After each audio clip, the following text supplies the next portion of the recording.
This is one of the most amazing pieces of featherwork to survive from the Aztecs, and we really don't have very many objects. It is figure 6 in our textbook, and it is generally described as a feather headdress. It may be that, it may not be that. I'll address that in a moment.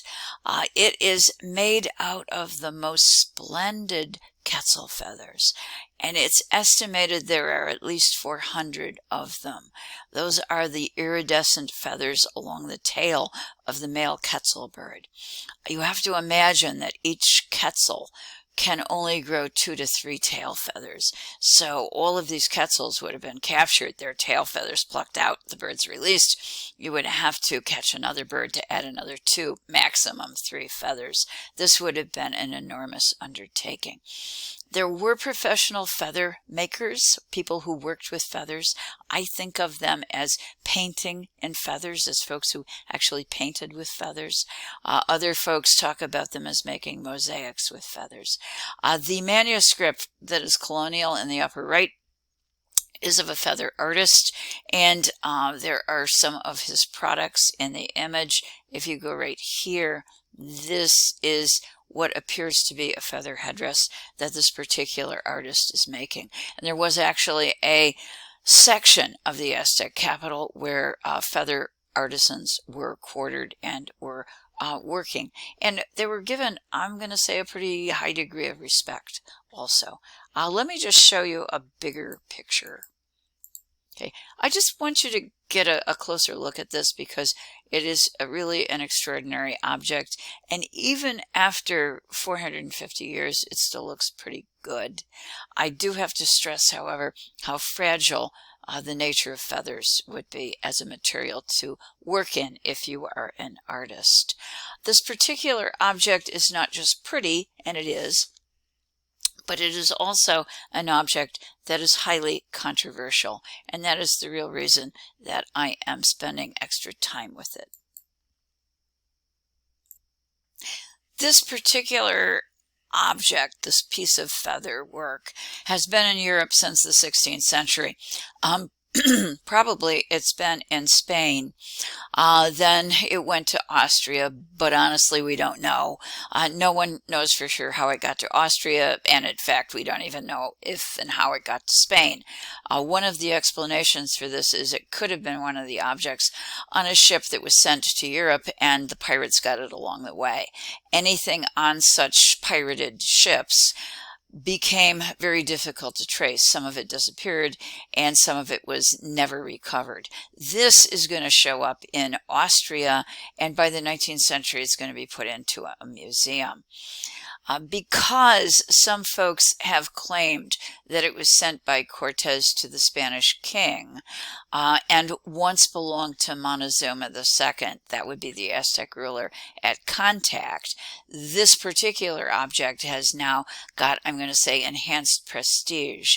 As a result of that, Mexico asked for it back in 1991 and then seriously appealed again in 2012 for the return of the object. Okay, you might be wondering, well, what was so special about 2012? Well, it was the end of the world, of course. People around the planet were looking with great curiosity at the calendar of the Maya and using the intersecting calendar forms that the Maya relied on. 2012 was, at least by many, interpreted to be the point at the end of the world. In 2012, the eyes of the world happened to be on Mesoamerica, and it was a particularly important time for the Mexicans to ask for the return of this object. So that's the reason the press was made in 2012, and the question since 2012 has pretty much remained on the table. Okay, given that, based on the evidence we have, there is absolutely no proof whatsoever that this had anything to do with Montezuma. There is no evidence that it actually was Montezuma's headdress. In fact, there are some folks who argue, based upon manuscript illustrations, that it doesn't even look like an Aztec ruler's headdress. Some other folks have suggested, wait a minute, it's not even a headdress. There are a number of people who have put forward the idea that it's part of a mantle. In other words, part of a shawl, a cloak that could be worn perhaps around the shoulders of an individual. So we aren't 100% certain exactly what it is, and we absolutely have no idea whose it was. Nevertheless, Mexico still wants it back, and it has a replica in the National Museum. To their credit, I think the replica was made in 1940, which does suggest, to me at least, that the Mexicans are very serious about their interest in this object.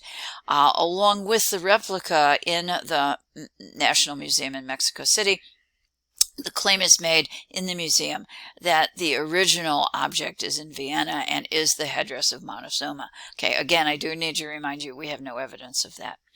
The controversy between Mexico and the Austrians was to some degree ended. The conversation certainly was ended because the folks in Vienna simply say, and they are being truthful, this is too fragile to move. It cannot travel. It is so fragile that any vibrations whatsoever could seriously damage it. And the only way that it could possibly be moved would be through a vibration-proof container. You have to put it into something that would have no vibrations whatsoever. And currently, no such container exists. For the credit of the folks in Vienna, they are actually telling the truth about this, and it currently is displayed in a very, very conservative way at a specific angle and in a specific container to avoid any kind of light that would fade the feathers and any kind of vibration at all that might cause any of the little portions of the feathers coming off the shaft to disengage from the shaft. Okay, that raises the question then, should this be returned?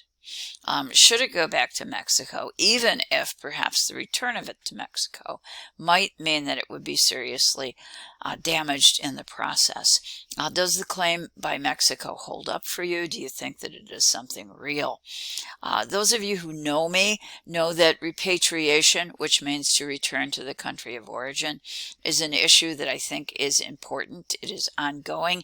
It is a part of the 21st century. It is a part of your generation. And therefore, I think that you need to know about it. I do think that if you take the position that this should be returned, even if it damages the object, that you have to be aware and revisit the issue that if you return one thing, you open the door to returning everything to its country of origin. Is that the best solution? What kind of solution should we have in a global world, which is the world we're living in today? Okay, I am going to post this as a discussion question and get your impact and your opinions, in particular to this very, very fragile and also very, very beautiful object. Feather work is going to continue in the New World after the arrival of the Spanish, but the subjects are going to change. Obviously, a shift is going to occur. You have one example of this, again, an incredibly beautiful object, in large part because it is made with feathers. It's figure 261 in our textbook. Our author refers to it as a feather mosaic. I call it a feather painting because for me that's the way I think of these. This was created on commission by an indigenous governor in Mesoamerica, in Mexico, in the New World, in the year 1539, and he had it created specifically to send to the then active Pope Paul in Rome, Paul III. You're thinking, well, why would he be doing that? Well, the reason for that is that the Pope Paul, was very outspoken in encouraging the rights of the indigenous people of the New World, to give them their right to rule and to give them a voice, and to not be as dictatorial and controlling as the Europeans had been during the conquest. So he was a supporter of the indigenous people, and this was a way of saying thank you. What it depicts is the Mass of St. Gregory, and if you look right here, you're going to find Gregory celebrating the Mass. Gregory was a 6th century pope, and during one of the masses that he was leading, celebrating, he had a vision, and that vision was of Jesus. And the reason that's important is that it became proof of transubstantiation. What that means is the presence of the blood and body of Jesus in the wine and in the wafer that would be offered in communion. So this vision itself became evidence of that during the process of the Mass. This is also a kind of cool artwork because it really does show assimilation and blending and mixing. It is dependent upon a German print, and I have that over on the right, created in the late 16th century. This particular version of the print is late 16th century. And as such, it helps us to see the true blending of European and indigenous art forms. And I do want to close with that because I like to remind people that there was no true conquest by Spain. Europe comes into the New World and yes, takes control, and yes, does a lot of destruction, but it is not the conqueror of the people.